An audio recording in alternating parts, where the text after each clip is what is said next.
ഇന്ന് തന്നെ ഉറപ്പുവരുത്തൂ. കൂടുതൽ വിവരങ്ങൾക്ക് 8563-002-003. ഹിന്ദിയിൽ എഴുതാനും വായിക്കാനും അറിയാത്തവർക്ക് പോലും പരീക്ഷയിൽ A+ നേടാൻ ഇതാ സുവർണാവസരം. മിലാന ഹിന്ദി ഓൺലൈൻ ട്യൂഷൻ ക്ലാസ്സിൽ അംഗമാവൂ. ഒരു വർഷത്തേക്ക് 950 രൂപ മാത്രം. അഡ്മിഷൻ 8, 9, 10 ക്ലാസ്സിലെ വിദ്യാർത്ഥികൾക്ക് വേണ്ടി.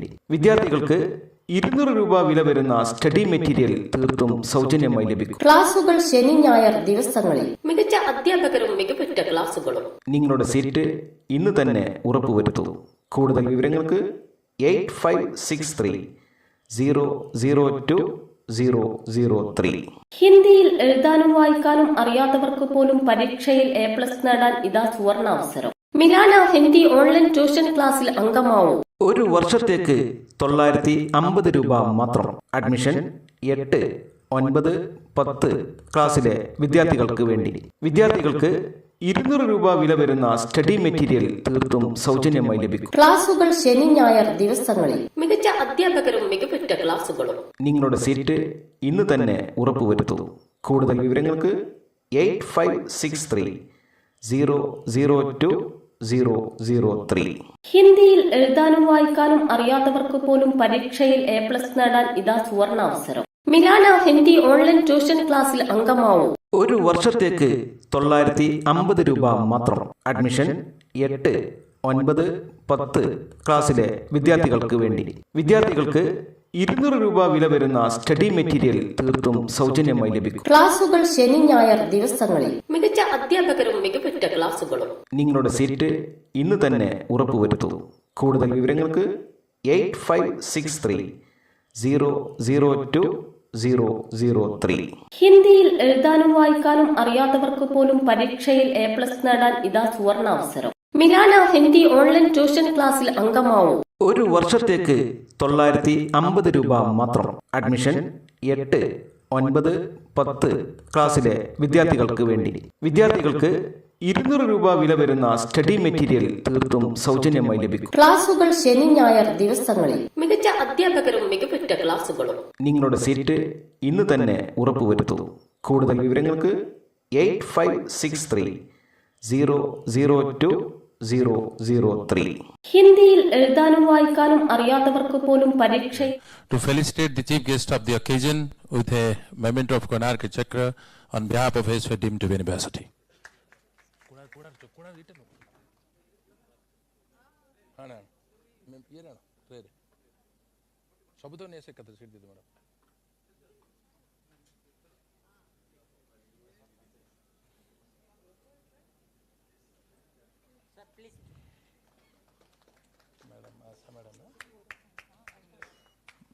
Now I request Honorable Vice Chancellor to felicitate Asa ma'am.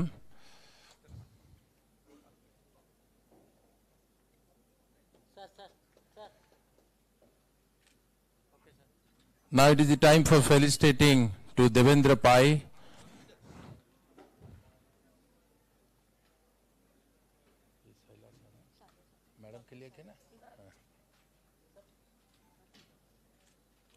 Now I request Honorable Vice Chancellor to felicitate Sailasa ma'am.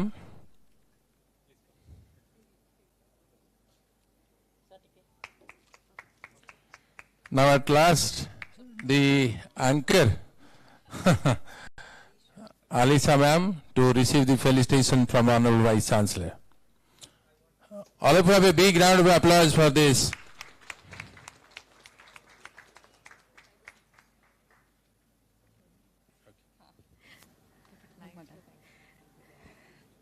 Thank you so much, sir.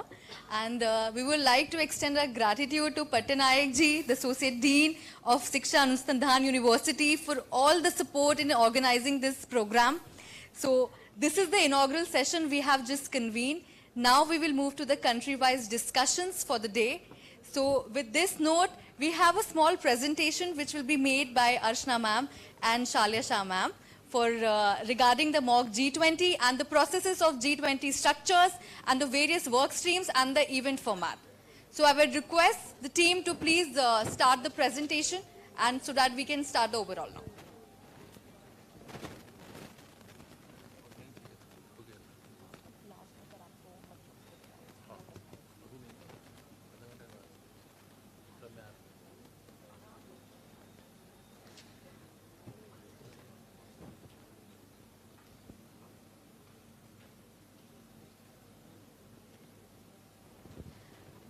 request the organizing team to please dim a light a bit so that the screen is visible to everybody.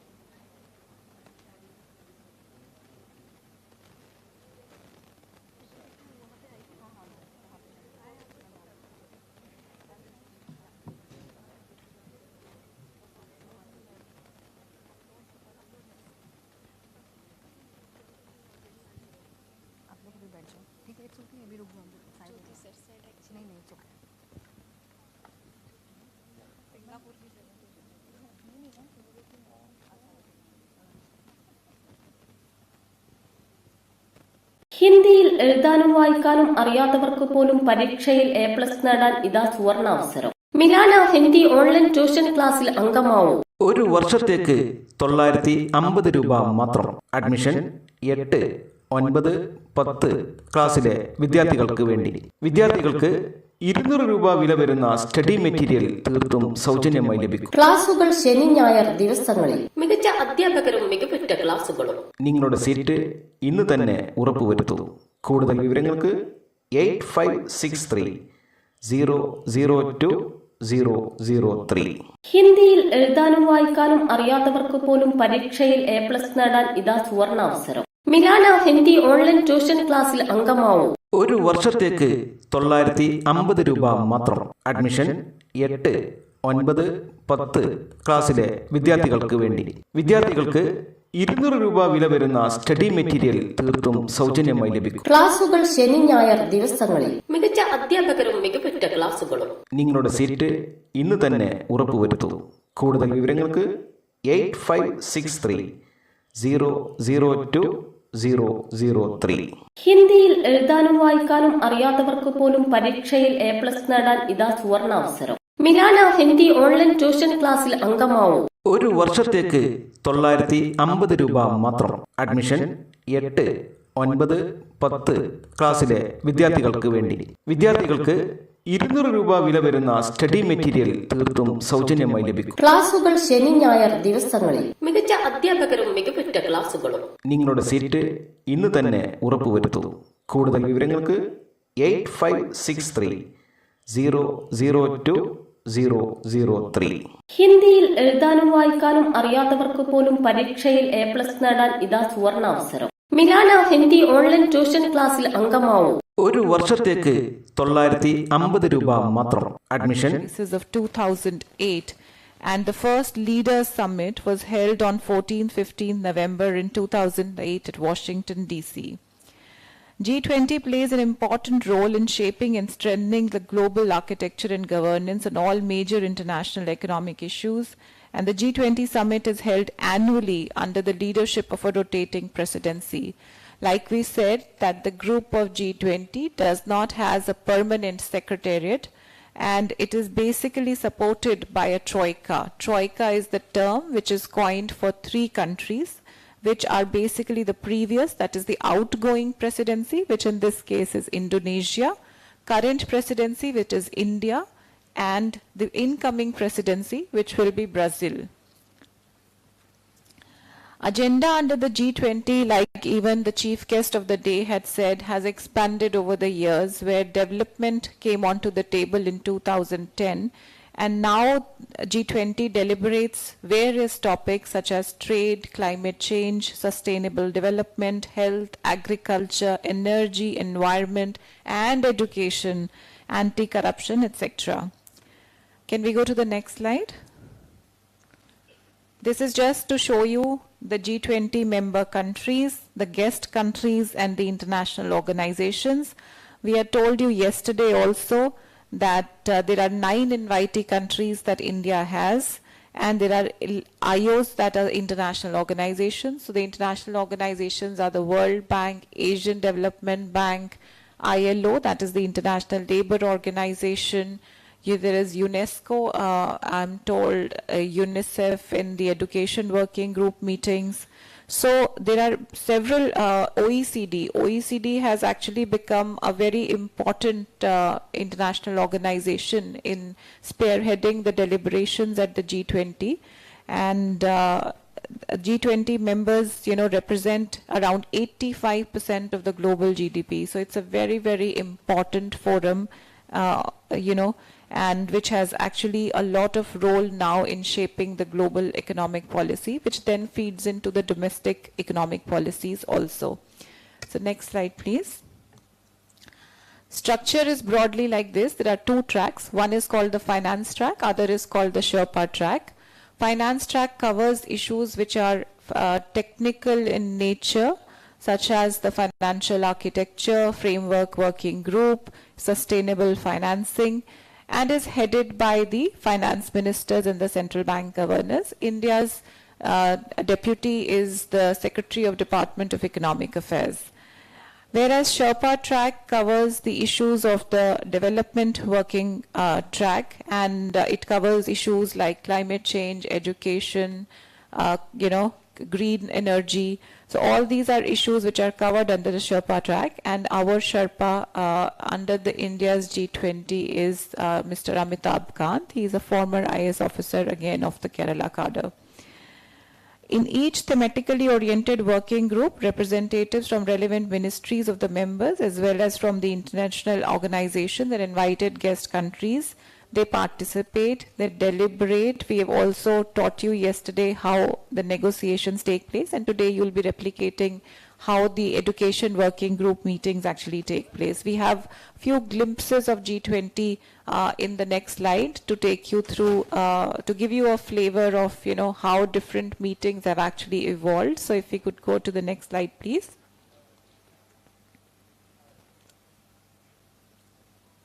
Yeah, so this is just basically to give you a glimpse of the various meetings of the G20 that have been held, and how the group photographs take place of the leaders and of the finance ministers, central bank governors, so how the deliberations take place. And I think if you can see from the screen, you are seated in the same manner as has been designed for you, and the format has been put for you. So if you could go to the next slide. And like you said, Shailya and I explained it to you yesterday, that we'll be taking you through the G20 education working group meeting discussion format. And there are 4 priority areas under India's presidency. One is ensuring universal foundational literacy and numeracy, especially in the context of blended learning. Second is making tech-enabled learning more inclusive, qualitative, and collaborative at entry level. Priority areas 3 is the building capacities and promoting lifelong learning in the context of the future of work. And 4 is strengthening research and innovation through richer collaboration and partnerships. I am told that you all received the communique, the draft declaration yesterday, and that you all are aware of the several country positions, and you will be negotiating it today. So you are now very familiar with these India's priorities under the education working group. Next slide, please. MOG G20, the overall theme that we are, for the events in the Bhubaneswar that we are doing, the precursor events, the Jan Bhagidari events that started from Utkal Divas, which is also known as Odisha Day, from the 1st of April in the entire state of Odisha. And MOG G20 is what we have tried to replicate today as a part of the Jan Bhagidari event, Jan Bhagidari, to raise awareness of G20. And the theme that we are following for the education working group meetings as well as the precursor events is the future of work, Industry 4.0, innovation, and 21st century skills. So if we could go a little further, please. Future of work is going to change. Everybody knows that future of work is going to change, and it is rapidly evolving. So now you have ChatGPT, which came in. You have Facebook, you have Instagram, you have Twitter. When we were growing up, there was nothing like this. Now you all are so tech savvy, And especially after COVID, things have changed so drastically. We never thought that we could meet virtually. Like I said yesterday, you would do your classes virtually. You would not go to school, but you would kind of give your exams also virtually. So this is all technology, and this technology is basically leading to a rapid disruption all across the world, how jobs are going to change, how new jobs are going to come up. And if we don't change and evolve ourselves, and we don't skill, reskill and upskill continuously, then we are going to definitely miss the bus. So that's the idea of the whole theme of the future of work. And artificial intelligence, the AR, VR technology, automation, machine learning, the rise of electronics, it's all going to take us, in future, and we don't even know how fast our lives have become already, right? So, when you wake up now, the first thing that you do is you look at your mobile phone, and this was unthinkable when we were growing up because there was no mobile phone.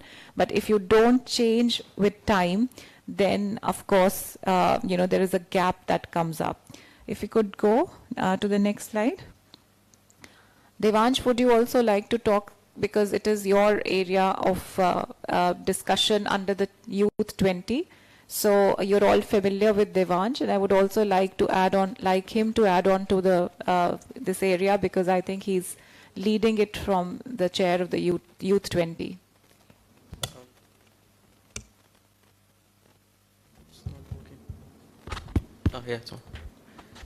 Thank you so much, ma'am.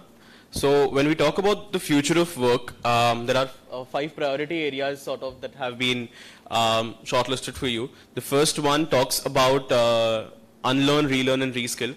So the entire idea is, like I reiterate what I said yesterday, we're long past those times where we used to focus on one skill, excel in them, and then live out our entire career in that particular field. Today's industry, today's economy has become extremely diverse, which requires you to constantly keep updating yourself with new skills, with new ideas, with new innovations. So how can you prepare your workforce for the same? How can a country prepare itself for challenges that are unknown? So unlearn, relearn and reskill is something that will have to continuously go ahead. The second priority area that we have shortlisted is cross-border innovation, and I cannot think of a better example than Tech Maitri that India is doing at this moment. How many of you all have heard of Vaccine Maitri? Vaccine, when we gave out vaccines to different nations. When COVID struck, India was one of the only nations that sent out vaccines, COVID vaccines to other nations to help protect their populations as well.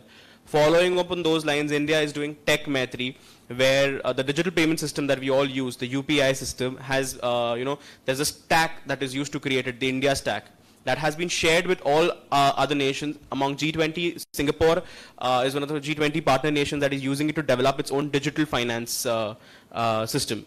So what I mean here is, cross-border collaborations are very important. It is only then the world will be able to grow, and that is something that we need to encourage. We cannot function like countries who want to keep their own technology within their own borders and not share it with anyone.